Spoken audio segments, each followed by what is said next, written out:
काला कानून वापस करो, असंवैधानिक आईन मानছি না, মানব না ইত্যাদি স্লোগানে কাঁপল হাইলাকান্দি। ওয়াকফ সংশোধনী আইন প্রত্যাহারের দাবিতে ব্যাপক প্রতিবাদ এবং জনসভার আয়োজন হাইলাকান্দি জেলার মোহনপুর বাজারে।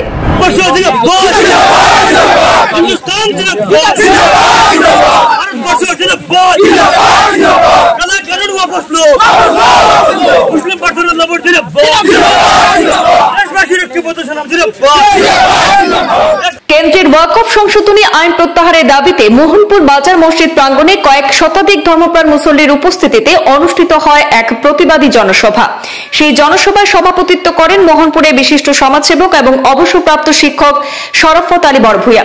সেখানে উপস্থিত বক্তারা ওয়াকফ সংশোধনী আইনকে কালো আইন হিসাবে আখ্যা দিয়ে বলেন, এটি মুসলিম সমাজের ধর্মীয় এবং ঐতিহ্যগত সম্পত্তির উপর সরাসরি হস্তক্ষেপের শামিল। তারা বলেন, ওয়াকফ সম্পত্তি হলো মুসলমানদের দান করা ধর্মীয় সম্পত্তি, এর রক্ষণাবেক্ষণ করে ওয়াকফ বোর্ড।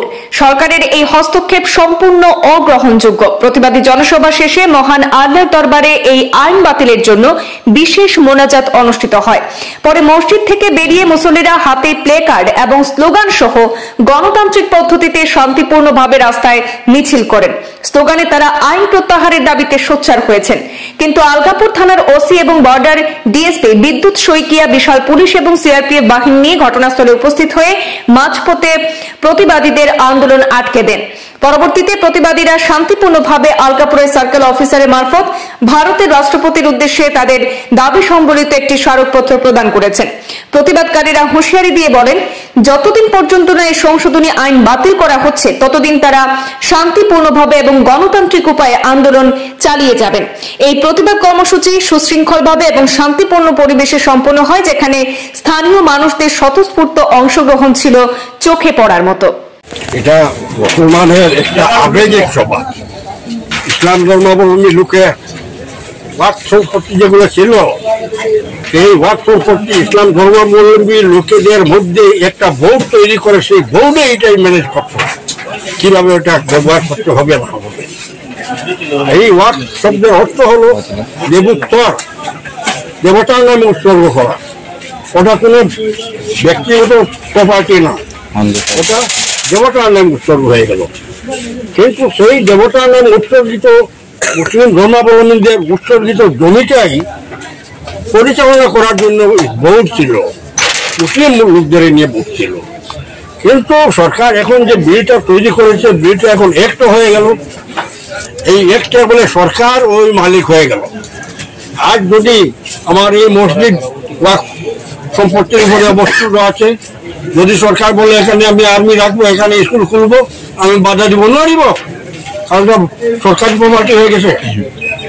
আর যদি একটা কবরস্থান যদি ওয়াকফ লিখিত থাকে, খবর দিতে পারে এখানে গ্রেভিয়ার্ড, যদি গভর্নমেন্ট ওটা বুলডোজার লাগাই একটু সমান করি, এখানে একটা বিল্ডিং তৈরি করে, হসপিটাল তৈরি করে, আমি বাধা দিতে পারবো না। কাজেই আমার ইসলামিক সম্পত্তি যেটা, যে প্রপার্টি যেটা সরকার নিয়েছে, এতে খুবই আঘাত লেগেছে আমাদের মনে। বড় আমাদের মনে আরো একটি আঘাত লেগেছে। কনস্টিটিউশনে আমাদের অধিকার দিয়েছে, রাইট, অধিকারটা দিয়েছে সেকুলারিজম, মুসলিম পার্সনের লোক।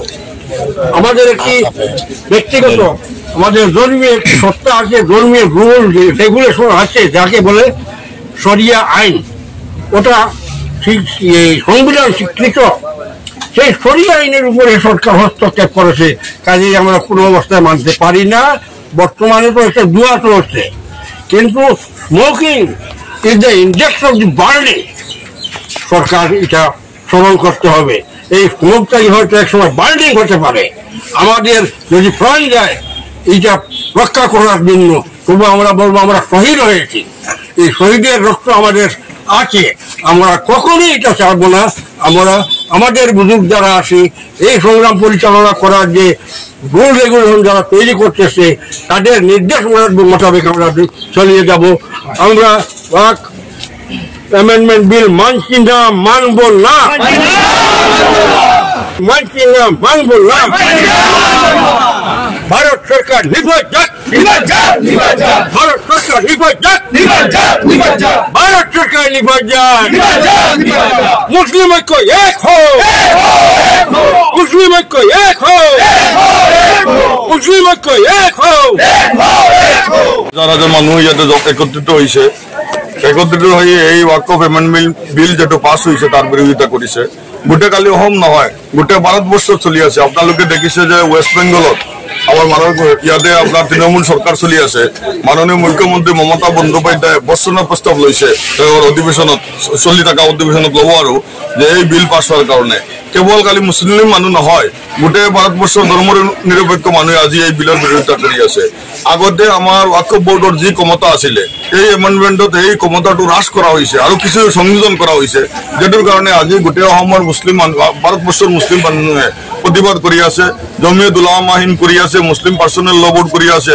আর আপনাদের জানে রাজনৈতিক দলের মাজত আরজেডি করে আছে সমাজবাদী পার্টি করে আছে তৃণমূল কংগ্রেস করে আছে আর বহুত রাজনৈতিক দলে এই বিলের বিরোধিতা করে আছে আমার এতিয়া বিলখন পাস হয়ে গেছে আমার রাষ্ট্রপতি মহামান্য স্বাক্ষর করে দিছে এতিয়া আইন হয়ে গেছে এর পিছতো আমার আশা আছে যে এতিয়া সুপ্রিম কোর্টত কেস চলি আছে বিভিন্ন রাজনৈতিক দল এমপি সকলে বিভিন্ন জমিয়ত উলামা হিন্দে এতিয়া কেস ফাইল করেছে মহামান্য সুপ্রিম কোর্টত আমি যিসকলে ফাইল করেছে তেওঁলোকক মুবাৰকবাদ জানাইছো আর আমি আশা কৰিছো যে অতি সোনকালে মহামান্য সুপ্রিম কোর্টের ফালৰ পৰা যেনে আমার কৃষি কানুন বাতিল হয়েছিল এনে এটা সিদ্ধান্ত অতি সোনকালে হব আমার ভারতবর্ষের সংবিধান আর্টিকেল 26, 25, 29 আর 30 যে ক্ষমতা বিলাক আছে সেইবিলাক হ্রাস করা হয়েছে এই এমেন্ডমেন্টত এই কারণে আমরা সরকারের কাছে আবারও দাবি জানাইছো মহামান্য আজি রাষ্ট্রপতির উদ্দেশ্যে আমার যে সিদ্ধিকর মেমোরান্ডাম দিয়া হয়েছে তাতে আমরা রাষ্ট্রপতি মহামান্য অনুরোধ করেছি তার ক্ষমতা আছে এতিয়াও তার ক্ষমতা আছে বিলটো স্টপ কৰিব পারে এই ক্ষমতাটো মহামান্য রাষ্ট্রপতি মুখ সংবিধানে দিছে আজি আমার বি.আর. আম্বেদকর রচিত সংবিধানের উপরে যে হস্তক্ষেপ হয়েছে তার কারণে আজি গোটেই ভারতবর্ষত প্রতিবাদ চলি আছে